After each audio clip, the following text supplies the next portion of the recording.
Bonjour à tous, alors aujourd'hui un épisode un peu spécial, je devrais même dire très spécial, puisque je ne vais pas vous parler de philosophie, je vais vous parler de ce qui constitue probablement la plus grosse affaire de plagiat sur YouTube. Et si c'est moi qui vous parle de cette affaire, c'est parce qu'il se trouve que ce plagiat, il me concerne directement. Si vous ne me connaissez pas, je m'appelle Charles Robin et depuis 2018, je vulgarise la philosophie sur ma chaîne YouTube et sur mon podcast. Dans le récit que je m'apprête à vous livrer, je vais vous dévoiler des informations qui n'ont encore jamais été rendues publiques. J'afficherai énormément de captures d'écran pour que vous puissiez voir toutes les preuves de ce que j'avance, et je n'hésiterai pas à mettre en cause le comportement de YouTube dans cette affaire, YouTube pris en étau dans les contradictions de son propre règlement. Ce que vous allez entendre vous paraîtra probablement étonnant, extravagant, voire délirant. C'est parce que ces trois adjectifs résument parfaitement la situation que j'ai décidé d'en parler publiquement. Mon but à travers ce témoignage n'est pas de déclencher une guerre contre YouTube. Mon but est de sensibiliser les créateurs de contenu, mais aussi le grand public, c'est-à-dire vous, à une toute nouvelle forme de fraude, une fraude basée sur l'utilisation de l'intelligence artificielle, et qui, je le crains malheureusement, sera amenée à prendre de l'ampleur dans les années qui viennent. Installez-vous confortablement, attachez vos ceintures, c'est parti pour un voyage au cœur du plus gros plagiat de l'histoire de YouTube. Tout commence le 18 décembre 2023. Ce jour-là, un abonné m'envoie un message sur Instagram pour me dire qu'il pense qu'une chaîne YouTube plagie mon travail. Je demande à cet abonné de quelle chaîne il s'agit. Il m'envoie alors une capture d'écran sur laquelle on peut lire le nom de la chaîne en question. La chaîne s'appelle Mindful Philosophy. Elle est officiellement localisée aux États-Unis et elle propose des vidéos de vulgarisation de philosophie en anglais. Elle comptabilise 8500 abonnés et est active depuis le 7 mai 2023. Sur la capture d'écran que m'a envoyé mon abonné, on peut voir une vidéo qui porte sur le philosophe Spinoza et dont le titre est « Is free will merely an illusion ?» ce qui signifie « Le libre arbitre est-il simplement une illusion ?» Or il se trouve qu'en avril 2020, j'avais moi-même sorti une vidéo sur Spinoza qui s'intitulait « Le libre arbitre n'est-il qu'une illusion ?» Et là, mon abonné ajoute « Cette chaîne en anglais reprend beaucoup de vos exemples, même celui du yaourt qu'on va chercher, déterminisme Spinoza. On dirait qu'il a juste traduit. » Alors à quoi mon abonné fait-il référence avec cette histoire de yaourt ? Bien, il se trouve que dans ma vidéo sur Spinoza, j'avais pris l'exemple du yaourt pour illustrer le phénomène de la causalité. Le fait qu'un désir, comme par exemple le désir de manger un yaourt, a toujours une cause, même si on n'en est pas forcément conscient. Imaginons que vous êtes tranquillement installé sur votre canapé en train de regarder un film, que tout à coup vous avez envie d'aller dans votre réfrigérateur pour prendre un yaourt. Vous allez vous lever, vous allez aller chercher votre yaourt, et puis vous allez le manger en éprouvant un certain plaisir, en vous disant que c'est quand même pas mal d'être un être humain, parce que on peut faire des choses qu'on choisit. Or, ce que me dit mon abonné, c'est que ce Mindful Philosophy a lui aussi pris l'exemple du yaourt dans une vidéo qui, je le rappelle, porte sur le même auteur et sur le même thème que la mienne. You are comfortably seated on your sofa watching a movie when suddenly you feel like getting a yogurt from the refrigerator. You get up, fetch the yogurt and enjoy it, feeling pleased that you, as a human, have the freedom to choose. Alors, coïncidence ? Dans l'absolu, c'est possible, mais ça paraît quand même un peu gros. Je veux dire, j'ai pris l'exemple du yaourt, mais j'aurais pu prendre n'importe quel autre exemple. Un carré de chocolat, un esquimau, du saucisson. Retrouver exactement le même exemple dans une vidéo qui parle exactement du même sujet, c'est quand même difficile de croire à une coïncidence. Mais à la limite, c'est pas tellement ça le problème. Parce qu'après tout, reprendre un exemple, ça ne suffit pas à parler de plagiat. On peut s'inspirer du travail de quelqu'un, on peut même reprendre certaines de ses idées, c'est pas pour autant qu'on peut appeler ça du plagiat. Le plagiat, c'est un terme beaucoup plus fort. Moi, ce qui me met la puce à l'oreille, c'est quand mon abonné me dit « on dirait qu'il a juste traduit ». Parce que traduire, c'est pas pareil que s'inspirer. Traduire, ça veut dire reprendre les mêmes mots, les mêmes tournures de phrases, et ça, pour le coup, c'est du plagiat. N'étant pas bilingue, j'envoie le lien de la chaîne YouTube à mon associé, David, qui lui parle couramment anglais, et je lui demande d'aller écouter quelques-unes des vidéos de ce Mindful Philosophy pour voir s'il trouve des similitudes avec les miennes. Dis-moi, j'ai un abonné sur Insta là qui m'envoie un message et qui me dit qu'apparemment il y a une chaîne YouTube en anglais qui reprend mes vidéos. En gros, qui les traduit en anglais et qui les republie sur sa chaîne. Donc je voulais savoir si ça t'était possible d'aller voir cette chaîne, d'écouter deux, trois vidéos comme ça au hasard, pour me dire si tu relèves des correspondances avec les miennes. Donc la chaîne s'appelle Mindful Philosophy. Je te laisse regarder et puis quand t'as le temps, tu me dis ce que t'en penses. Pendant ce temps-là, je remercie mon abonné de m'avoir transmis l'info et je décide d'aller faire un petit tour sur la chaîne de Mindful Philosophy pour voir de quel sujet il traite dans ses autres vidéos. Et si on pouvait encore croire à une coïncidence avec la vidéo sur Spinoza, les autres vidéos allaient très vite faire s'effondrer cette hypothèse. Voici quelques exemples de vidéos publiées sur la chaîne Mindful Philosophy. Leibniz, le mal n'existe pas. Une vidéo qui porte exactement sur le même thème que celle que j'ai publiée sur ma chaîne en avril 2020. Schopenhauer, sexe et métaphysique. Une vidéo qui porte exactement sur le même thème que celle que j'ai publiée en mai 2020. Hegel et la dialectique. Camus et l'absurde. Bernays et la manipulation. Et la liste n'en finissait pas. Toutes les vidéos de Mindful Philosophy portaient exactement sur les mêmes thématiques que les miennes. Toutes sauf une, sa vidéo sur Husserl. Mais celle-là, on en parlera tout à l'heure. À ce moment-là, j'ai beau ne pas avoir encore de preuves, j'ai le sentiment profond que quelque chose de très louche se cache derrière cette chaîne. Et là, mon associé revient vers moi, il m'envoie un message vocal sur WhatsApp, et voilà ce qu'il me dit. Ouais, Charles. Alors, juste pour te dire que j'ai été sur cette chaîne-là, Mindful Philosophy, j'ai commencé, tu sais, à écouter 3 vidéos, et pour moi, c'est clair, il a tout copié, le mec. C'est hallucinant. Tu sais, par exemple, dans Camus, tu parles, c'est le meilleur ennemi, c'est les meilleurs ennemis entre Sartre et Camus. Eh ben, le mec, il répète, c'est en anglais, hein, bien sûr, que ce sont les meilleurs ennemis. Pourquoi meilleurs ennemis ? Parce qu'au départ, Sartre et Camus sont amis. Ils se rencontrent pour la première fois en 1943 et partagent un certain nombre d'idées, notamment sur le plan politique. I call them best frenemies, because initially Sartre and Camus were friends. They first crossed paths in 1943 and shared a plethora of ideas, especially in the realm of politics. Il y avait quoi d'autre ? Il y avait dans Spinoza où tu dis, je pense que cette vidéo va faire plaisir à beaucoup de monde. Eh ben lui aussi, il pense que sa vidéo va faire plaisir à beaucoup de monde. Quelque chose me dit que cette vidéo va faire plaisir à beaucoup de monde, parce que ça fait très longtemps qu'on me réclame une vidéo sur Spinoza.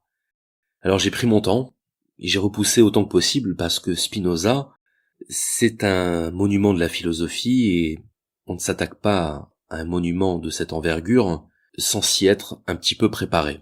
Something tells me that this video will bring joy to many, so I took my time, postponing it as much as possible, because Spinoza is a philosophical monument, and one does not tackle such a monumental figure without some preparation. Donc, on récapitule. On a une chaîne YouTube qui s'appelle Mindful Philosophy. Selon toute vraisemblance, le propriétaire de cette chaîne prend mes vidéos, il les traduit en anglais, il les réenregistre et il les publie sur sa chaîne. La chaîne est officiellement basée aux États-Unis, ce qui veut dire que potentiellement, elle peut toucher plusieurs centaines de millions de personnes. Elle est monétisée puisque quand on lance une vidéo, une publicité apparaît. Il y a donc tout lieu de croire que Mindful Philosophy cherche à gagner de l'argent en monétisant mon contenu. Dans tous les cas, on a bel et bien affaire à un plagiat.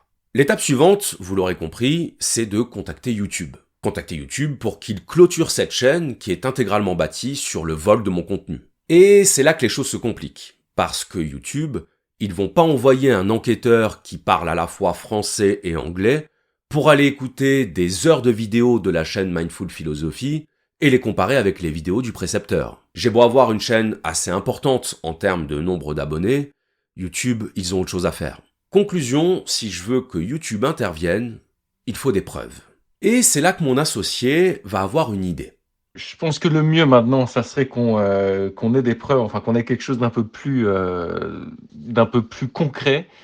C'est-à-dire que je sorte les scripts de ces épisodes, tu sais, avec mon logiciel Happy Scribe, et qu'on compare ça au script de tes épisodes, tout simplement. Et puis une fois qu'on a une comparaison, une comparaison sur papier, ça sera beaucoup plus facile, je pense, de confirmer qu'il y a plagiat ou qu'il y a copie. Donc vous l'avez entendu, ce que me propose mon associé, c'est tout simplement de générer les scripts de mes vidéos, de générer les scripts des vidéos de Mindful Philosophy, de les mettre côte à côte pour qu'on ait la preuve technique, la preuve objective, qu'on a bel et bien affaire à un plagiat. Et donc on a fait ce travail sur la toute première vidéo de Mindful Philosophy, une vidéo qui porte sur le stoïcisme et dont le titre ressemble curieusement à mon épisode « Se libérer du jugement ». Et pour ça, on a utilisé le logiciel Appiscribe qui permet de convertir de l'audio en texte. Donc étape 1, convertir les vidéos en audio, c'est-à-dire passer du MP4 au MP3. Étape 2, importer l'audio dans Appiscribe qui génère le script en quelques minutes. Donc mon associé s'est retrouvé avec les deux scripts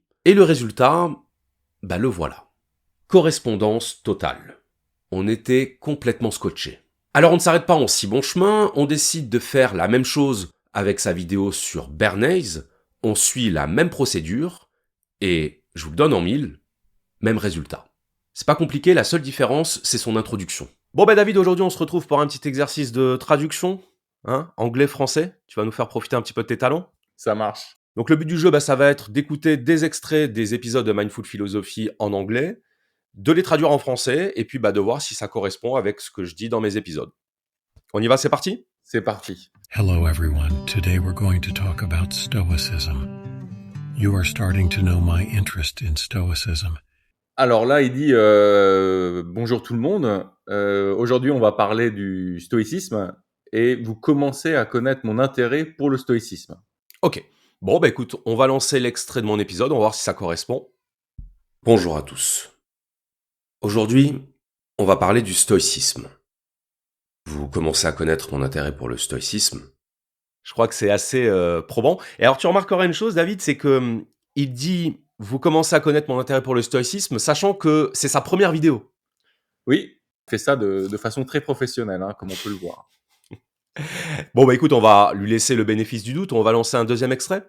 There are philosophers who talk about things that don't interest many people, or at least they discuss them in terms that might not resonate with us. However, the Stoics, on the contrary, talk about familiar things. Ok, alors là, il dit qu'il y a des philosophes qui parlent de choses qui n'intéressent pas grand monde, où ils en parlent de manière ou d'une façon qui ne résonne pas en nous. Alors que les stoïciens, au contraire, parlent de choses qui nous sont familières. Bon, écoute, on va voir ce que ça donne dans mon épisode. Il y a des philosophes qui parlent de choses qui n'intéressent pas grand monde, ou en tout cas, qui en parlent dans des termes qui peuvent ne pas résonner en nous, alors que les stoïciens, au contraire, nous parlent de choses familières. Oui, donc on peut voir que c'est très similaire, pour pas dire copier-coller. C'est quasiment du mot à mot, en fait. Ouais. On peut aller un peu plus loin dans l'épisode juste au cas où, c'est vraiment juste au cas où, on sait jamais. Coïncidence, quoi, on sait jamais. If your friend betrayed you, it's not your fault. This choice is not up to you, it's their choice. Ok, alors là c'est assez simple. Si votre ami vous trahit, c'est pas de votre faute. Ce choix n'est pas, c'est pas vous qui décidez de ce choix, c'est leur choix. Vérification dans mon épisode. Si votre ami vous a trahi, vous n'y êtes pour rien. Ce choix ne relève pas de votre volonté. C'est son choix, à lui. Voilà. Donc tu dis exactement la même chose. Enfin, c'est lui qui dit exactement la même chose. Je crois qu'on vient d'anéantir l'hypothèse de la coïncidence. C'est assez gros là. On avait maintenant la preuve matérielle que les vidéos de Mindful Philosophy étaient de pure et simple traduction des miennes. Et alors on pourrait se dire, il a au moins fait l'effort de traduire les vidéos. C'est quand même du travail, ça mérite le respect. Eh bien, pas du tout. En fait, on s'est rendu compte d'une chose avec mon associé, c'est que quand on générait les scripts des vidéos de Mindful Philosophy, on trouvait des erreurs, des phrases qui n'avaient aucun sens. Et donc ça, qu'est-ce que ça veut dire ? Ça veut dire que quand Mindful Philosophy récupérait les scripts de mes vidéos, ces scripts contenaient des erreurs de transcription, comme ça arrive souvent avec l'IA, des mots qu'elle ne comprend pas, et donc elle écrit un peu n'importe quoi. Et ces fautes de transcription, on les retrouve exactement aux mêmes endroits dans les scripts en anglais. Et ça ne peut s'expliquer que d'une seule manière, les traductions ont été faites par une IA. Alors ce qui est amusant aussi, David, c'est qu'on a repéré des erreurs de transcription, c'est-à-dire que l'IA a parfois mal traduit certains mots, et donc on se retrouve avec des phrases qui n'ont strictement aucun sens. Oui. Donc ton rôle, ça va être d'essayer de comprendre ce qu'il a vraiment voulu dire. On va lancer le premier extrait, et puis tu vas essayer de traduire ce que ça veut dire, si tant est que ça veuille dire quelque chose. Ouais. Allez, vas-y. According to Atthias Welts, politics is entirely independent of morality. According to Atthias Welts, Ça veut dire que ce que dit Aïssia Wells, la politique est complètement indépendante de la moralité. Voilà. Et donc Aïssia Wells, un philosophe du XVIIe siècle, hein, si je ne m'abuse. Non, je ne connais pas. Donc en fait, c'était quoi la version en français? Comprendre que la politique, selon Machiavel, c'est totalement indépendant de la morale. Donc en fait, l'IA n'a pas compris que je disais Machiavel et elle a traduit par Aïssia Wells. Aïssia Wells, voilà, exactement. Je crois que tu as trouvé d'autres erreurs. J'en ai tellement que Because deep down, you knew you had little chance of winning. You don't read your future based on that. Alors là, il dit parce qu'au fond de vous, vous saviez que vous aviez peu de chances de gagner. Et après, il dit you don't read your future based on that. You don't read your future based on that. Vous ne lisez pas votre futur basé sur ça. Là, j'ai un peu de mal. Oui, you don't read. En fait, non, je sais pas. Ça veut pas dire grand chose. You don't read. Ça veut pas dire grand chose. Based on that. Bah écoute, ce qu'on va faire, c'est qu'on va écouter ma version et puis peut-être Ouais. que ça va nous aider à comprendre. Oui, je pense, ouais. Parce qu'au fond de vous, vous saviez que vous aviez peu de chances de gagner. Vous ne misiez pas votre avenir là-dessus. Ah, vous ne misiez pas votre avenir là-dessus. Vous ne lisiez pas, oui. Donc l'IA a mal compris ce que je disais. Elle a traduit misier par lisier. Et du coup, la faute se retrouve dans la version en anglais. En fait, on aurait pu conseiller à Mindful Philosophy de mieux relisier son script avant de. Donc, les transcriptions sont faites par une IA. Les traductions aussi sont faites par une IA.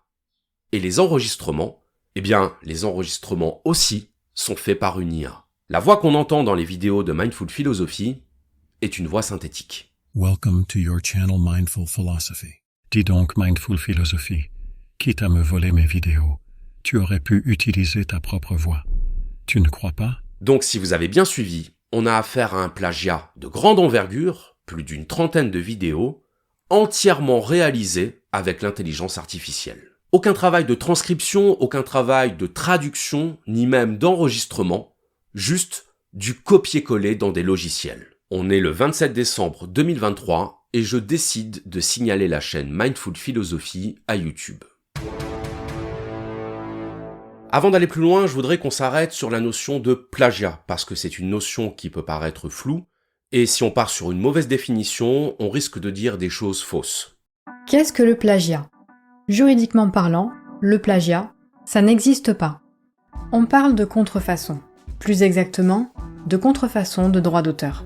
La contrefaçon de droit d'auteur se définit par le fait de reproduire, de diffuser ou d'exploiter une œuvre sans avoir reçu l'autorisation de son auteur ou de ses ayants droit. Elle peut concerner toute création originale de l'esprit, qu'il s'agisse d'un texte, d'une composition musicale, d'une image ou d'une vidéo. En France, la contrefaçon de droit d'auteur est un délit passible de 300 000 € d'amende et de 3 ans d'emprisonnement. Aux États-Unis, la loi est un peu plus souple puisque le plagiat n'est passible que d'une amende qui peut aller de 100 à 50 000 $, excepté dans certains États où là, il est carrément considéré comme un crime. Toutefois, il existe des exceptions au droit d'auteur. C'est-à-dire qu'il est possible, dans certains cas, d'utiliser le contenu d'une œuvre qui ne nous appartient pas sans que cela ne constitue une contrefaçon. En France, cette exception au droit d'auteur s'appelle le droit à la courte citation. Aux États-Unis, on appelle ça le fair use, qu'on traduit généralement par usage loyal ou usage équitable. Le fair use est subordonné à l'utilisation pédagogique et non commerciale de l'œuvre. En clair, cela signifie, premièrement, que vous n'avez pas le droit de tirer profit de votre usage de l'œuvre. Deuxièmement, que vous devez apporter une valeur nouvelle à l'œuvre que vous utilisez, que ce soit par des commentaires, des analyses ou des critiques. Vous avez le droit, par exemple, de citer l'Albatros de Baudelaire pour en faire le commentaire, comme vous avez le droit de diffuser une scène de Citizen Kane pour en faire l'analyse. Mais vous n'avez pas le droit de reprendre ces œuvres à votre compte ou de les publier en votre nom sur quelque support de diffusion que ce soit. Autrement dit, le fair use est conditionné à l'usage transformatif de l'œuvre. L'usage transformatif, c'est le fait d'apporter quelque chose de supplémentaire par rapport à l'œuvre d'origine. On a parlé du commentaire et de la critique, mais cela peut aussi inclure la parodie ou le détournement. Dans chacun de ces cas, la reproduction de l'œuvre n'est pas une fin en soi. Elle est un moyen pour créer un nouveau contenu original. Il est évident que Mindful Philosophy ne respecte aucunement ces deux conditions, puisque d'une part, sa chaîne YouTube est monétisée et elle héberge une boutique en ligne. On a donc bien affaire à un usage commercial. Et d'autre part, ces vidéos sont de pure et simple traduction de celles du précepteur. Il n'ajoute à celle-ci aucun commentaire, aucune analyse, ni aucune critique. On n'est donc pas dans le cas d'un usage transformatif. Et le fait que Mindful Philosophy traduise les vidéos du précepteur en anglais ne rend pas pour autant leur exploitation légale. En effet, la traduction ne constitue en aucun cas une transformation. Traduire, ce n'est pas créer. Conclusion, en traduisant les vidéos du précepteur en anglais et en les mettant en ligne sur sa chaîne YouTube, Mindful Philosophy se rend coupable d'une contrefaçon de droit d'auteur. Donc vous l'avez compris, ce qu'on appelle couramment le plagiat s'appelle en réalité la contrefaçon. Alors ça n'a l'air de rien comme nuance, mais en réalité c'est très important. C'est très important parce que pour pouvoir envoyer une réclamation à YouTube, il faut choisir un motif. Et ça tombe bien parce que parmi tous les motifs possibles de réclamation, on trouve la contrefaçon. Donc le 27 décembre 2023, j'envoie une réclamation à YouTube pour contrefaçon. Et alors ce qui se passe, c'est que le jour même, ils me répondent que si j'estime être victime d'une contrefaçon, en réalité je ne dois pas déposer une réclamation pour contrefaçon, mais pour atteinte au droit d'auteur. Et ils me donnent le lien du formulaire pour déposer ma réclamation. Et c'est là où j'ai compris quelque chose, à savoir que quand YouTube parle de contrefaçon, il parle de contrefaçon au sens de vente de produits contrefaits. Par exemple, si vous faites des vidéos pour vendre de fausses lunettes Ray-Ban ou de faux sacs à main Gucci, c'est ça que YouTube appelle de la contrefaçon. Et sauf que dans mon cas, il s'agissait pas de produits contrefaits, il s'agissait de contrefaçon de droit d'auteur. Et moi là, je suis un petit peu embêté parce que tous les YouTubeurs savent que quand on parle d'atteinte au droit d'auteur sur YouTube, on fait référence à quelque chose qui n'est pas le plagiat, mais qui est la duplication de contenu. Duplication de contenu au sens de prendre une vidéo qui ne vous appartient pas et la republier sur votre chaîne. Or ça, on sait que non seulement YouTube l'interdit, mais même que le robot de YouTube est très fort pour identifier les contenus dupliqués. C'est ce qu'on appelle le Content ID. Le Content ID, c'est le nom du robot utilisé par YouTube pour détecter le contenu dupliqué. Content ID est un système de gestion des droits d'auteur automatisé. Il permet aux titulaires de droits d'auteur d'identifier automatiquement leurs vidéos utilisant leur contenu et de revendiquer celui-ci au lieu d'envoyer une demande de retrait pour atteinte au droit d'auteur. D'ailleurs, c'est quelque chose qui fait beaucoup polémique parce que justement, quand le robot de YouTube détecte un contenu dupliqué, il ne fait pas la différence entre le plagiat et le fair use, entre le contenu volé et le contenu repris pour être commenté ou analysé. Le problème, c'est que moi, je ne pouvais pas signaler la chaîne Mindful Philosophy pour duplication de contenu, parce que ces vidéos n'étaient pas des duplications des miennes, c'était des traductions des miennes. Donc il y avait bien une atteinte au droit d'auteur, mais pas au sens où YouTube l'entend, pas au sens où le robot allait détecter deux contenus identiques. Un contenu traduit pour YouTube, ce n'est pas un contenu identique. C'est très important de comprendre toutes ces nuances, parce que c'est ce qui explique que sur le moment, je n'ai rien fait. Je n'ai rien fait parce que même si j'avais toutes les preuves que Mindful Philosophy plagiait mon travail, on n'était pas dans un cas d'atteinte au droit d'auteur au sens où YouTube l'entend. Et donc je me suis dit que si je signalais les vidéos de Mindful Philosophy, c'est moi qui risquais d'être sanctionné pour réclamation abusive. Et donc c'est pour toutes ces raisons que j'ai finalement décidé de laisser courir. Alors si j'ai quand même fait quelque chose en parallèle, c'est que j'ai prévenu la SCAM. La SCAM, c'est la Société Civile des Auteurs Multimédia. En gros, c'est l'équivalent de la SACEM, mais pour les créateurs de contenu. Et alors je précise que je ne me suis pas adressé à la SCAM en touriste. Je suis inscrit à la SCAM, mes vidéos sont déposées à la SCAM, et donc, en m'adressant à eux, j'avais bon espoir qu'ils fassent quelque chose, qu'ils intercèdent en ma faveur. Mais l'honnêteté m'oblige à dire que la SCAM n'a strictement rien fait. Ce qui est quand même problématique de ne pas protéger ces auteurs du plagiat, surtout quand on sait que, pour un vidéaste, être mis en relation avec un humain chez YouTube, c'est quasiment mission impossible. Donc je laisse courir, 1 mois et demi s'écoule, nous voilà en février 2024.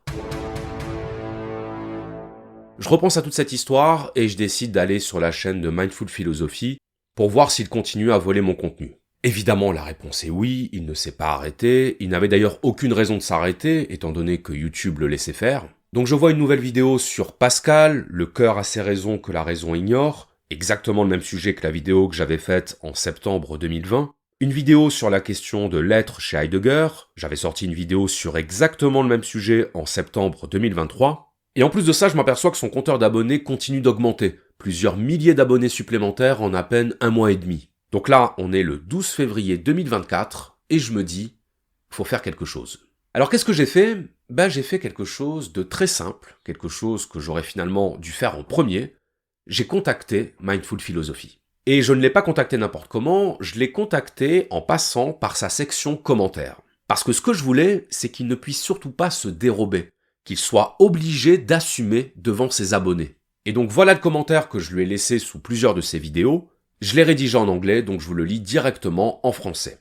Bonjour, j'ai remarqué que les vidéos postées sur votre chaîne semblent être des reproductions ou des traductions du contenu original de ma chaîne YouTube Le Précepteur. Je tiens à attirer votre attention sur le fait que toutes les vidéos de ma chaîne sont protégées par le droit d'auteur. La reproduction ou la traduction de ce contenu sans autorisation constitue une violation des lois sur le droit d'auteur. En tant que créateur de contenu, nous sommes tenus de produire et de publier du contenu original. Par conséquent, je vous demande de bien vouloir supprimer toutes les vidéos dérivées de mon contenu pour éviter toute implication juridique. Merci de votre compréhension et de votre coopération. Et c'est là qu'il s'est passé ce qui a mis le feu aux poudres. Parce que là, normalement, comment ça se passe ? Normalement, si vous volez le contenu de quelqu'un et que vous vous faites prendre la main dans le sac, le minimum, c'est de retirer le contenu, et si vous êtes quelqu'un de poli, de présenter des excuses. Est-ce que vous pensez que c'est ce qu'a fait Mindful Philosophy ? Pas du tout. Ce qu'il a fait, c'est qu'il a supprimé mes commentaires avant de me bloquer. Comment je le sais ? Eh bien, je le sais tout simplement parce que quand je vais sous les vidéos en question, en étant connecté depuis mon compte, mes commentaires sont visibles.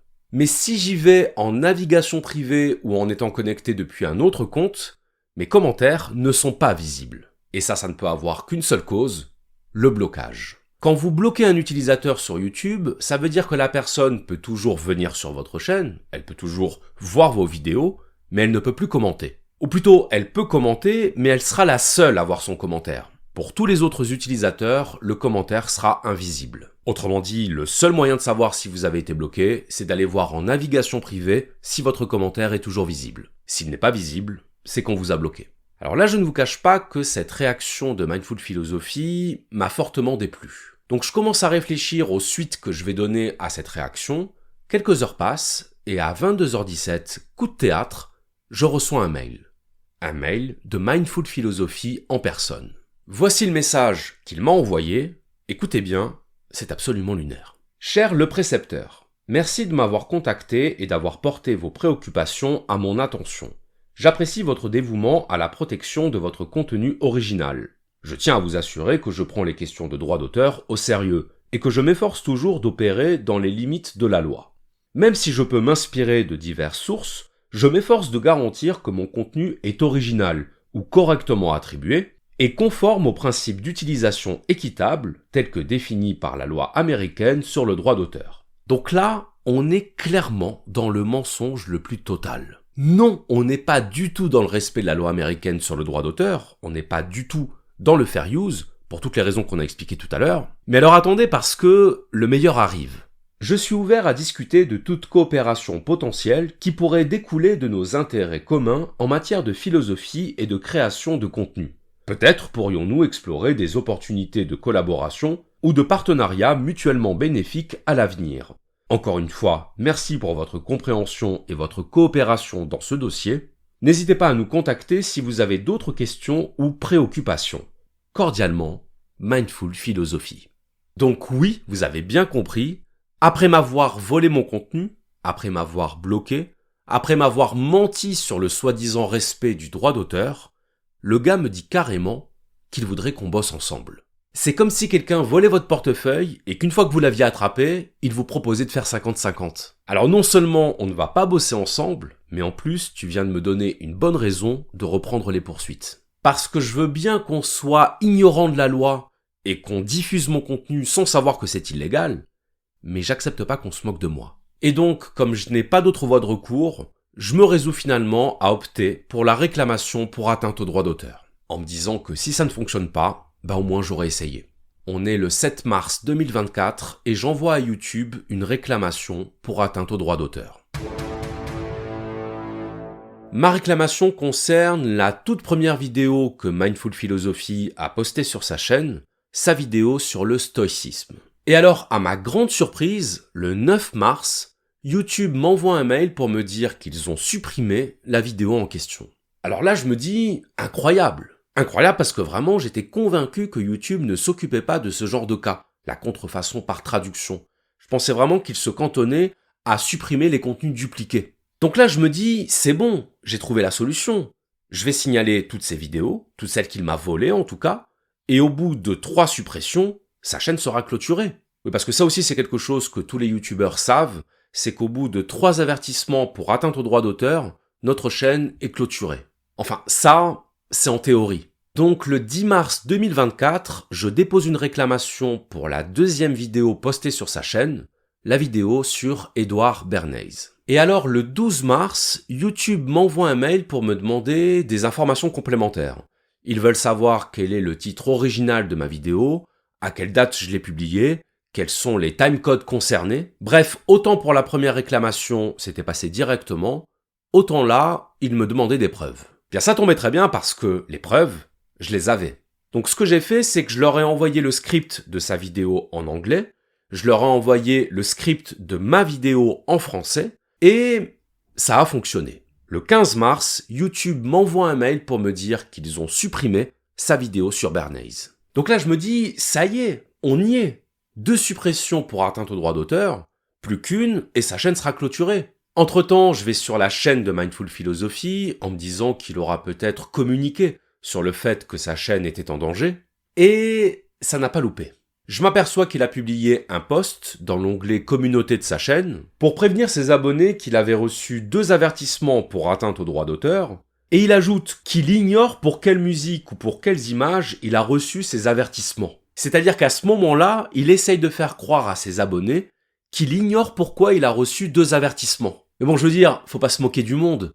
Quand on reçoit un avertissement pour atteinte au droit d'auteur, on reçoit un mail de la part de YouTube, et dans ce mail, la raison de l'avertissement est indiquée. Bref, on est le 19 mars et je dépose une 3e réclamation, cette fois-ci pour sa vidéo sur Machiavel. Le lendemain, YouTube me demande des informations complémentaires, comme pour la précédente vidéo. Je leur envoie les scripts et dans la soirée, à 22h24 exactement, YouTube m'envoie un mail pour me dire que c'est bon, ils ont supprimé la vidéo. Donc là, si vous avez bien suivi, la chaîne Mindful Philosophy se retrouve avec 3 strikes. Et qu'est-ce qu'il se passe normalement quand une chaîne a reçu 3 strikes?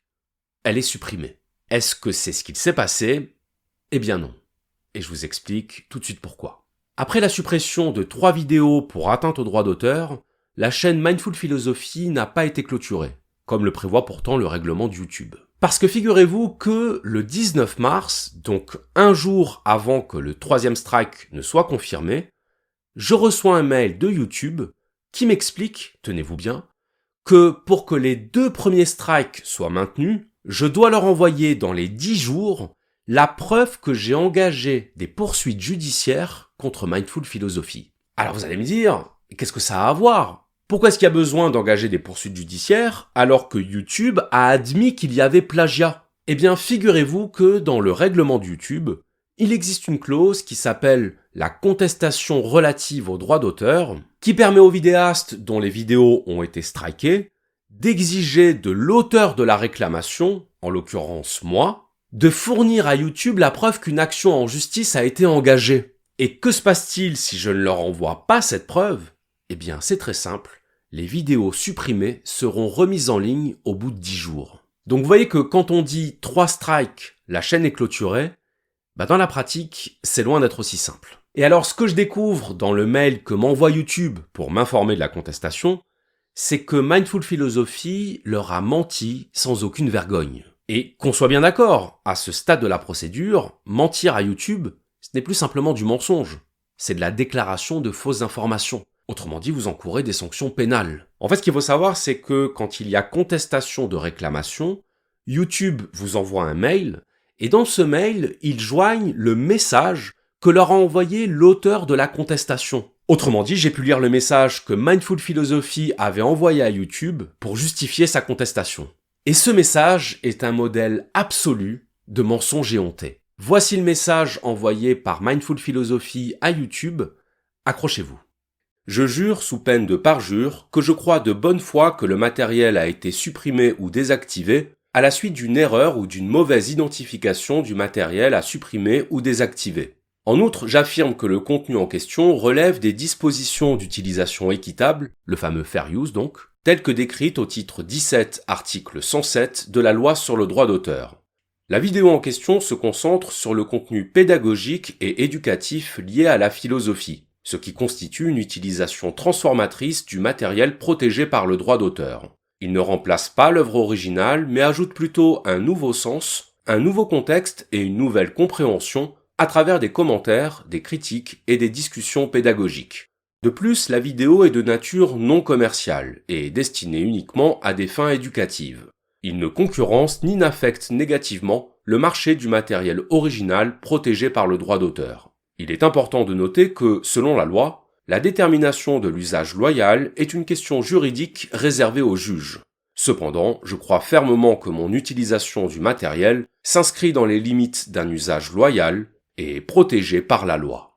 Donc dans ce message d'une mauvaise foi qui confine à l'indécence, Mindful Philosophy produit au moins 2 mensonges. Premier mensonge, il affirme qu'il ne reproduit pas mon contenu, mais qu'il le transforme, qu'il lui ajoute un sens nouveau, par des commentaires, des critiques et des discussions pédagogiques, ce qui du coup le rendrait conforme au fair use. Comment vous dire que plus mensonger que ça, c'est pas possible. Je sais même pas comment on peut avoir le culot de mentir aussi ouvertement quand il suffit d'écouter ces vidéos pour se rendre compte qu'elles ne contiennent rien d'autre que mon contenu. Aucune transformation, aucun commentaire, aucune critique, c'est juste du copier-coller. À moins de considérer que les fautes de transcription, ce soit ça qu'il appelle ajouter un sens nouveau. Isia Wells. Deuxième mensonge, Mindful Philosophy affirme qu'il ne fait pas de sa chaîne une utilisation commerciale, ce qui est absolument faux parce que comme on l'a vu, non seulement sa chaîne est monétisée, mais en plus, sa chaîne héberge une boutique sur laquelle il vend des produits.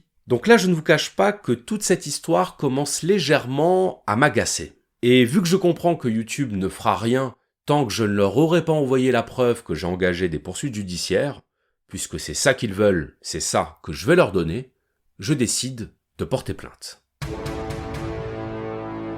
Le 21 mars 2024, je me rends à la gendarmerie et je dépose plainte pour contrefaçon de droit d'auteur. Alors je ne vous cache pas que le gendarme m'a regardé un peu bizarrement quand je lui ai expliqué pourquoi je venais déposer plainte. Contrefaçon de droit d'auteur, il n'avait jamais entendu parler de ça, il a même dû chercher l'intitulé exact dans son ordinateur. Donc j'ai fait ma déposition, je lui ai raconté toute l'histoire depuis le début, et alors j'ai joué franc jeu avec lui, c'est-à-dire que je lui ai clairement expliqué que si je venais porter plainte, c'est tout simplement parce que j'avais besoin du récépissé de la plainte, pour pouvoir l'envoyer à YouTube, pour que eux règlent le problème. Ça m'ennuyait déjà suffisamment de leur faire perdre du temps à recevoir ma plainte, c'était pas pour leur demander d'aller chercher un mec aux États-Unis qui plagie des vidéos de philosophie. Donc ils ont parfaitement compris, ils ont pris ma plainte, je suis sorti de la gendarmerie avec le récépissé, c'est tout ce qu'il me fallait. Aussitôt arrivé chez moi, j'en ai fait un scan, 16h06, j'envoie le scan à YouTube, et là je me dis, ça y est, enfin toute cette histoire est terminée. 2 jours s'écoulent, nous sommes le 23 mars, et je reçois un nouveau mail de YouTube. Et qu'est-ce que j'apprends dans ce mail ? J'apprends que la plainte que je leur ai envoyée n'est pas le document qu'ils souhaitent. Que ce qu'ils souhaitent, eux, c'est une preuve que j'ai intenté un procès contre Mindful Philosophy. Un procès, pas une plainte. Ce que j'ignorais à ce stade de l'affaire, et que je pense beaucoup de gens parmi vous ignorent, c'est que porter plainte contre quelqu'un et engager un procès contre quelqu'un, ce sont 2 choses bien différentes. Porter plainte ne débouche pas automatiquement sur un procès. De même qu'intenter un procès, ça n'implique pas nécessairement de porter plainte. Et donc là, ce que j'apprends, c'est que YouTube ne me demande pas la preuve que j'ai porté plainte, il me demande la preuve que j'ai intenté un procès. Mais sauf qu'engager un procès, c'est un autre niveau d'investissement. Il faut mandater un avocat, il faut constituer le dossier, le temps que la procédure soit enregistrée au tribunal, ça peut prendre des semaines, voire des mois. Et en termes d'investissement financier, entre les frais d'avocat et les frais de procédure, on est sur du 6-8 000 euros minimum. Donc là, ce que me demande YouTube, c'est de bien vouloir consacrer quelques semaines de mon temps et quelques milliers d'euros pour supprimer la chaîne de quelqu'un dont ils ont par ailleurs toutes les preuves qu'il est en infraction.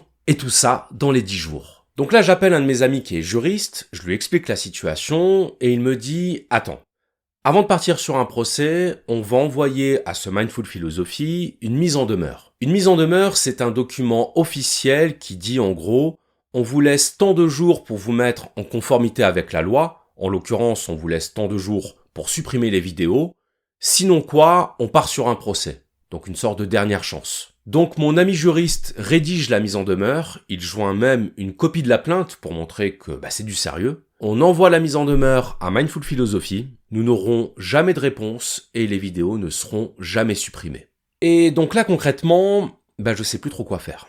J'ai l'impression de n'avoir aucune issue, j'ai l'impression que quoi que je fasse, il obtiendra toujours gain de cause. Et donc je me dis que ma seule chance, c'est de l'avoir à l'usure. C'est de faire striker toutes ces vidéos, une par une, en espérant qu'il finisse par se fatiguer, en espérant que de lui-même, il finisse par supprimer sa chaîne. Donc à partir de là, j'enclenche une série de strikes. Le 23 mars, j'envoie une réclamation à YouTube pour sa vidéo sur Kant, une vidéo qui a quand même fait plus de 300 000 vues. Comme pour les fois précédentes, YouTube m'envoie un mail pour me demander des précisions, je leur envoie les scripts et ça fonctionne. Le 27 mars, sa vidéo est supprimée. Le même jour, j'envoie une réclamation pour sa vidéo sur Hume et la croyance. Même procédure, je leur envoie les scripts. Le 28 mars, sa vidéo est supprimée. Le 29 mars, j'envoie une réclamation pour sa vidéo sur Spinoza et la question de Dieu. Sa vidéo est supprimée le 1er avril. C'est ça qui est vraiment incroyable dans cette histoire, c'est-à-dire qu'à chaque fois, YouTube me donne raison. Ils sont obligés de me donner raison, puisque je leur envoie toutes les preuves. Mais à chaque fois, Mindful Philosophy fait valoir cette contestation qui m'oblige à fournir la preuve d'une action en justice dans les 10 jours, sinon quoi, les vidéos sont remises en ligne. En fait, YouTube est dans une position totalement schizophrénique, puisque d'un côté, ils sont obligés de striker ces vidéos, puisque je leur fournis les preuves du plagiat, et dans le même temps, ils sont obligés de rétablir ces vidéos si je ne leur fournis pas la preuve d'une action en justice, parce que c'est dans leur règlement. Donc ils font avec la main gauche ce qu'ils défont avec la main droite. Et donc forcément, ce qui devait arriver arriva. Le 2 avril 2024, je reçois un mail de YouTube pour me dire que les 2 premières vidéos que j'avais fait striker ont été remises en ligne. Je pouvais pas être surpris, je savais que ça allait arriver puisque le compte à rebours des 10 jours était enclenché. Mais vous avez beau savoir que ça va arriver, le jour où ça arrive, c'est quand même très frustrant. Et alors, allez savoir pourquoi, le lendemain, donc le 3 avril 2024, je repense à un détail. Un détail dont je vous ai parlé au tout début de mon récit et qui va conduire à l'entrée en scène d'un nouveau protagoniste dans cette affaire. Rappelez-vous ce que je vous ai dit tout à l'heure. Je vous ai dit que quand j'ai appris l'existence de la chaîne Mindful Philosophy, toutes ces vidéos semblaient être des traductions des miennes. Toutes, sauf une. Sa vidéo sur Husserl. Pourquoi cette vidéo-là en particulier ? Eh bien, tout simplement parce que je n'ai jamais fait de vidéo sur Husserl. Autrement dit, si cette vidéo a elle aussi été volée, elle a été volée à quelqu'un d'autre que moi. Et donc je me suis posé cette question très simple, je me suis demandé, à part moi, qui en France propose des audios de philosophie faciles à retranscrire et à traduire par une IA ? J'en vois 2, Cosmos ou Philoman. Je vais voir sur la chaîne de Cosmos, je regarde s'il a déjà fait une vidéo sur Husserl, je ne trouve rien. Je vais voir sur la chaîne de Philoman et je vois qu'il a fait 2 vidéos sur Husserl. La conscience peut-elle être objective et qu'est-ce que l'objectivité scientifique ? Je retourne sur la chaîne de Mindful Philosophy, je regarde comment s'appelle sa vidéo sur Husserl.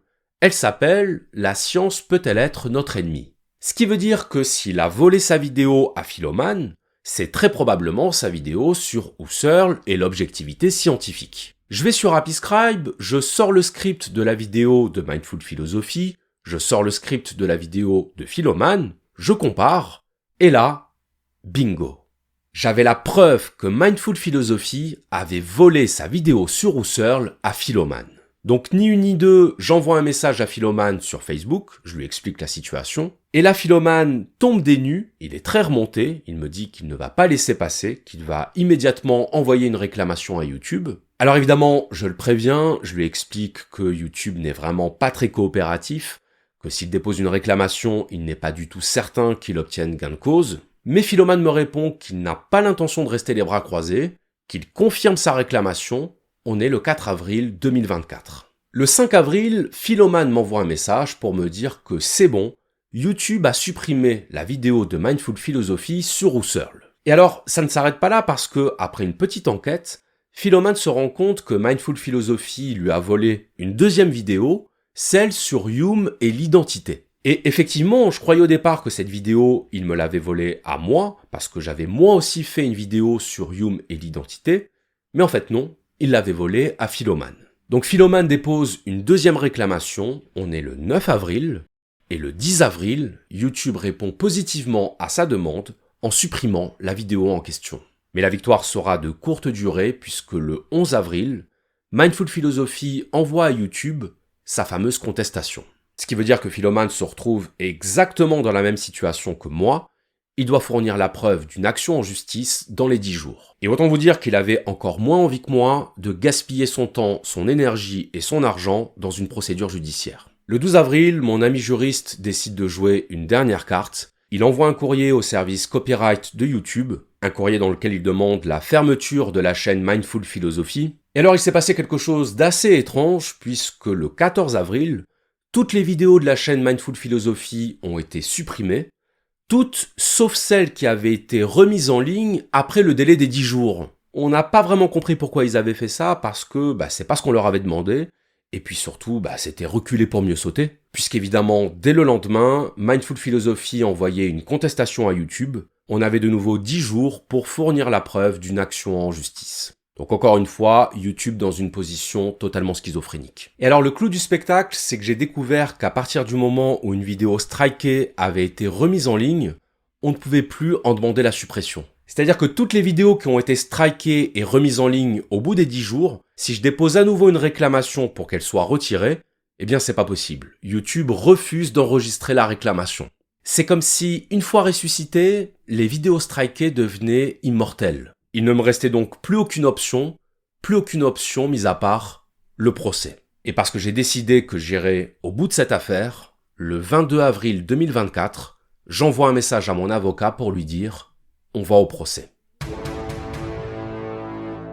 À l'heure où j'enregistre cette vidéo, la chaîne Mindful Philosophy est toujours en ligne. Autrement dit, cette affaire n'est pas terminée. Elle est encore en cours d'écriture. Ce dossier se réglera par les voies légales et officielles, soit par la décision d'un tribunal, soit par l'intervention de YouTube. Mais une chose est sûre, maintenant que vous êtes des milliers à être au courant de cette affaire, il va falloir que YouTube fasse quelque chose pour protéger ses créateurs. Quand on héberge du contenu plagié, qu'on sait être du contenu plagié, on se rend complice de plagiat. Quand on donne raison à quelqu'un dont on sait qu'il enfreint la loi, on se rend complice d'une infraction à la loi. Des créateurs de contenu reçoivent des avertissements pour atteinte aux droits d'auteur tous les jours parce qu'ils utilisent 10 secondes d'une chanson qui appartient à Universal, à Sony ou à la Warner. Mais quand des vidéastes travaillent pour produire leur propre contenu et qu'ils se le font voler par des personnes sans scrupules, c'est à ces personnes sans scrupules que YouTube donne raison. C'est ce scandale du plagiat sur YouTube que je souhaitais dénoncer aujourd'hui. Je voudrais maintenant donner la parole à la deuxième victime de cette affaire de plagiat, à savoir Philoman. Salut Philoman et merci de prendre quelques minutes pour répondre à mes questions. Alors je t'ai contacté il y a quelques semaines pour t'informer que toi aussi tu avais fait l'objet d'un plagiat de la part de Mindful Philosophy.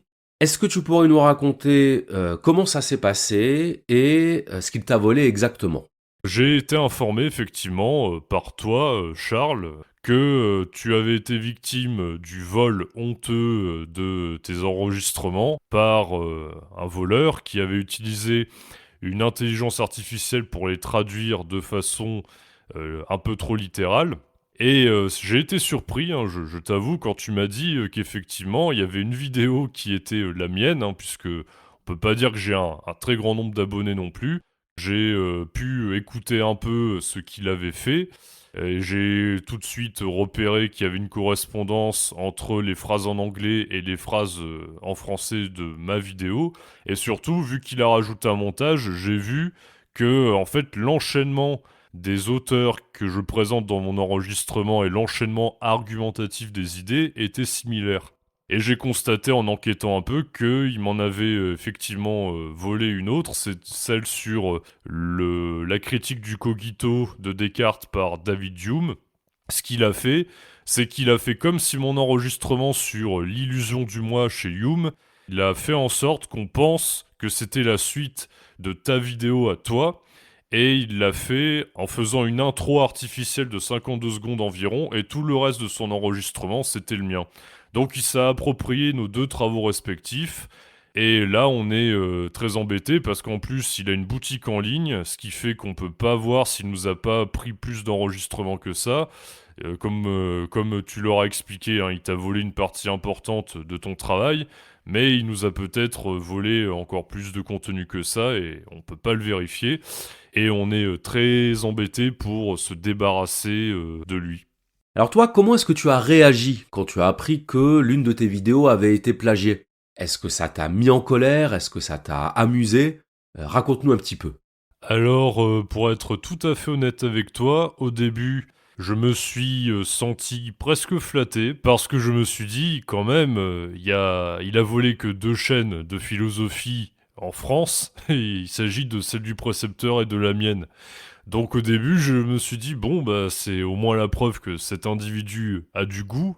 Et puis après coup, je me suis dit, mais quand même, cet enregistrement sur Husserl, j'y ai passé des heures. Je me suis farci des textes entiers de la crise de Husserl que j'ai analysé. J'ai repris des anciennes analyses que j'ai faites il y a des années. Je me suis confronté au texte, j'ai lu des commentateurs, j'ai fait un travail de fou. Et il suffit donc que cet individu-là reprenne mon texte, enlève quelques phrases quand ça lui chante.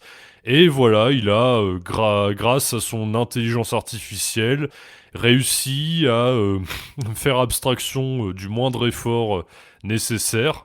Je pense pas que ce mec-là soit un gros travailleur, et je pense que si l'intelligence artificielle ne facilitait pas la traduction des contenus dans une langue, eh bien, il se serait peut-être pas permis de faire ça. Là, on a l'impression que il y a quand même une facilitation du vol de travail des autres qui est permis par cette IA.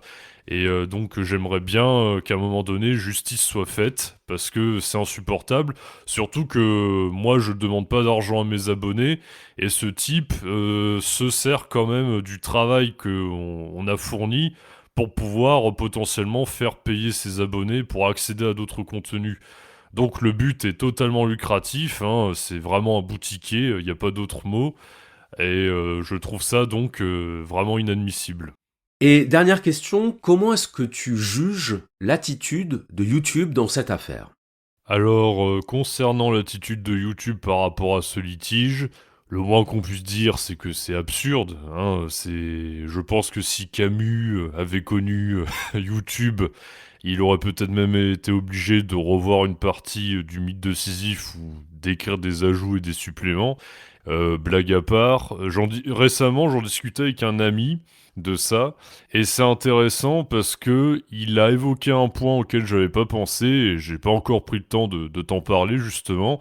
C'est pourquoi est-ce que YouTube fait ça, c'est-à-dire pourquoi est-ce que YouTube permet à quelqu'un dont le plagiat a été avéré de pouvoir potentiellement remettre en ligne sa vidéo. Eh bien, je pense que YouTube fait ça, et c'est ce que m'a dit cet ami, pour éviter les cas où une personne serait victime de signalements massifs abusifs. Parce que imagine, tu postes un truc sur YouTube, il y a quelqu'un, il t'aime pas, il aime pas ta voix, il aime pas ton physique, ou il s'imagine que tu as une idéologie qui n'est pas la sienne, va savoir, et il décide de t'embêter. Bon, bah dans ce cas-là, s'il signale massivement ta vidéo, ou si il fait du bashing, bon bah c'est bien que tu puisses avoir un recours et que tu puisses contester.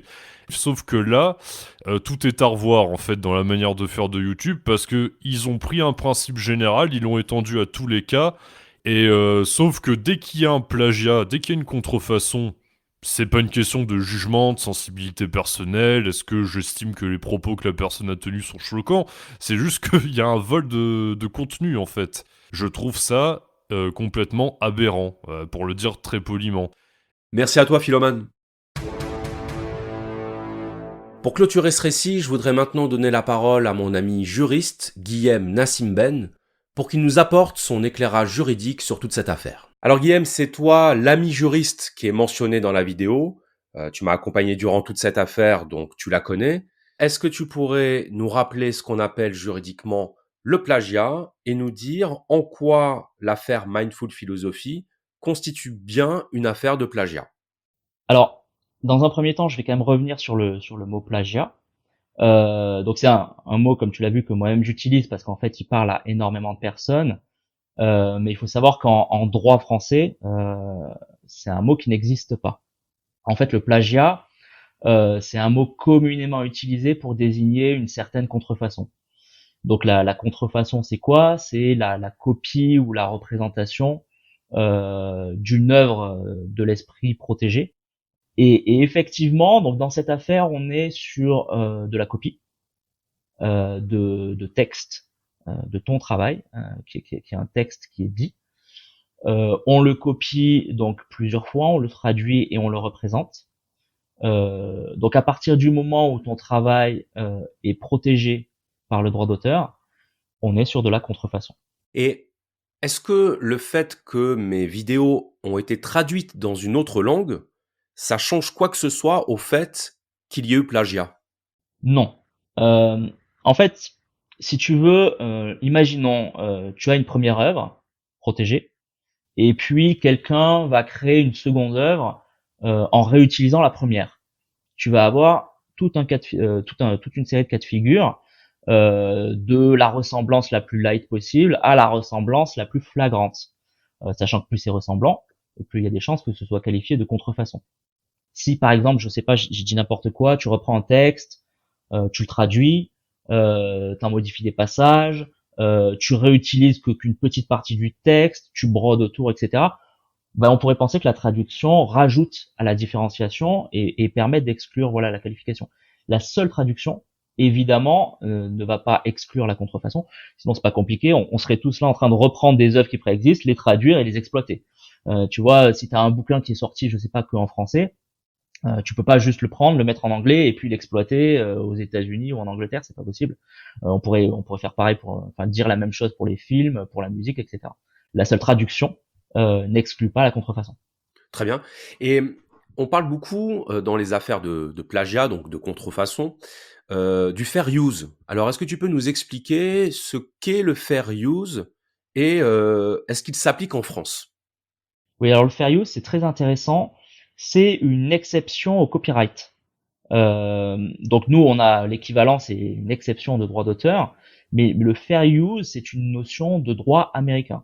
Ce qui est très intéressant, c'est qu'en fait, on en parle énormément partout dans le monde et notamment en France, notamment dans la communauté des internautes youtubeurs, parce que en fait, on va être typiquement un créateur qui va réutiliser certains contenus, et donc du coup, on va dire que c'est du fair use pour pouvoir se prévaloir de cette reproduction. Mais en fait, c'est typiquement américain. Donc c'est ce qu'on appelle une création prétorienne ou jurisprudentielle, ça veut dire que il n'y a pas de loi sur le fair use, il y a des décisions successives de juges. Et donc ça, dans un sens, c'est pas mal quand on veut s'en prévaloir parce que du coup, la notion est un peu floue. En revanche, le problème, c'est qu'en termes de sécurité juridique, c'est plus compliqué parce qu'en fait, on ne sait pas réellement ce que ça va être. Il faut étudier la jurisprudence passée pour avoir à peu près une idée. En gros, le fair use va permettre de justifier une copie qui souvent va rentrer dans certains cas de figure, c'est-à-dire un usage pas vraiment lucratif ou assez peu lucratif à des fins pédagogiques, polémiques, c'est-à-dire dans le cadre d'un débat pour apporter quelque chose. Voilà. En France, elle n'est pas applicable, donc on a des exceptions au droit d'auteur, on n'en a pas beaucoup. La plus importante pour moi, ce serait le droit de courte citation, mais qui est très encadré, hein. C'est-à-dire qu'en fait en France, Du coup, dans le cadre d'un procès, on va pas dire fair use, on va dire courte citation, et des jugements qui infirment la qualification de courte citation, il y en a pas mal. Donc c'est très très encadré. On a aussi la théorie de l'accessoire un petit peu, où en fait on va considérer que par exemple dans une photo, un bâtiment protégé qui apparaît un peu loin, etc., c'est accessoire, donc ça passe. Mais voilà, on a ce genre de choses. Et donc, est-ce que tu sais si pour YouTube, c'est le fair use qui prévaut, ou bien est-ce que c'est une autre législation, ou est-ce que ça relève d'un règlement privé? Comment est-ce que YouTube détermine l'usage d'une contrefaçon sur sa plateforme? Alors pour moi, ils le font pas. Alors je m'explique. Un contenu qui est sur YouTube, qui est contrefait, imaginons un procès, c'est très compliqué, il faut vraiment des avocats spécialisés en droit international privé pour savoir où va être situé le litige. Ça peut être le lieu de la contrefaçon, mais là on est sur Internet, donc en gros un site, où est-ce qu'il est établi, donc on va parler de destination, c'est-à-dire dans quelle langue il est écrit, quel public est un peu visé. YouTube, ils ne se posent pas cette question. YouTube, si tu leur parles de fair use, ils l'acceptent. Où que tu sois, quel que soit le contenu, peu importe. Donc, effectivement, bon, YouTube, hein, c'est Google, hein, ils sont américains, donc ils sont quand même plus sensibles aux droits américains qu'aux autres droits. Mais d'une façon générale, pour avoir pratiqué un petit peu le signalement sur YouTube, je pense qu'en fait, c'est pas trop leur truc. C'est-à-dire que tu vas avoir des signalements. Si quelqu'un, en gros, envoie une contre-notification en se prévalant d'une règle de droit qui a l'air plus ou moins sérieuse, ils vont pas chercher très très loin. Mais alors du coup, ça me pose quand même une question sur le fait que YouTube soit quand même intervenu pour supprimer les vidéos que j'ai signalées, sur lesquelles j'ai déposé une réclamation. Donc ça veut dire que YouTube peut quand même intervenir, mais ne peut pas aller au bout du processus de décision qui lui revient à un juge. Est-ce que c'est bien ça? Oui, c'est complètement ça. En fait, YouTube a quand même l'obligation. Alors, il y en a de plus en plus. Hein, il y en aura toujours, à mon avis, de plus en plus des obligations des hébergeurs techniques à modérer. Je parle de modération, à modérer leur contenu, parce qu'effectivement, bah ça n'a échappé à personne qu'Internet est un petit peu un Far West aujourd'hui et depuis longtemps. Et donc, il y a régulièrement des lois qui visent à encadrer un petit peu tout ça, et notamment à fixer des obligations à ces hébergeurs. Donc, ils peuvent pas non plus ne rien faire. Donc ils font des choses, ils proposent des formulaires plus ou moins efficaces, dans des délais plus ou moins rapides, j'ai envie de dire même plus ou moins légaux, puisque si on leur signale correctement un contenu manifestement illicite, ils doivent agir sous un prompt délai. Le prompt délai, donc il n'est pas défini, mais conformément à la jurisprudence applicable, c'est à peu près 48 heures. YouTube, la plupart du temps, ne réagit pas en 48 heures. Et ça, c'est intéressant. Ça montre quand même qu'en fait, du coup, ils n'ont pas peur d'être dans l'illégalité par rapport à ça. Donc, en fait, ils font des choses, mais au final, là, comme tu l'expliques dans ta vidéo, a priori, ils réagissent et sur simple notification de l'exploitant du contenu, on va l'appeler contrefait, même si c'est pas encore passé devant un juge. Bah, finalement, ils le remettent en ligne sans plus d'analyse, sans plus d'examen.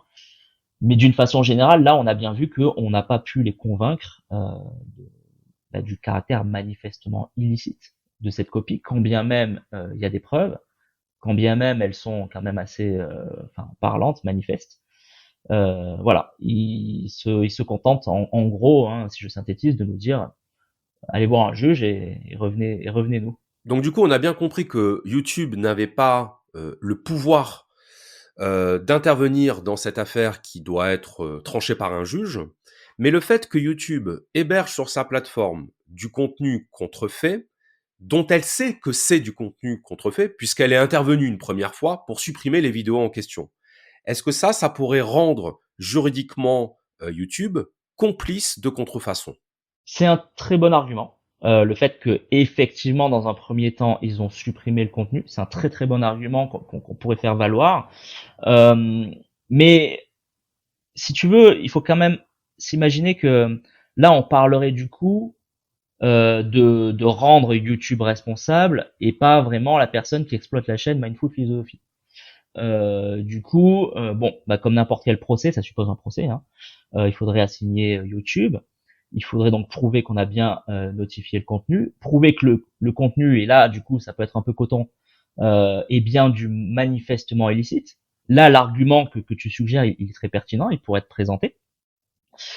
Et là le juge déciderait si effectivement YouTube a failli à ses obligations de supprimer dans un prompt délai des contenus manifestement illicites ou pas, ou si c'est illicite, peut-être illicite, mais pas manifestement illicite. Mais même si on les fait condamner, qu'est-ce qui va se passer? C'est-à-dire que YouTube va le supprimer. Mais potentiellement, la personne qui exploite la chaîne va les republier ou les publier ailleurs, hein, parce qu'elle a déjà prévu une chaîne de secours au cas où YouTube, strikerait sa chaîne dans son entièreté.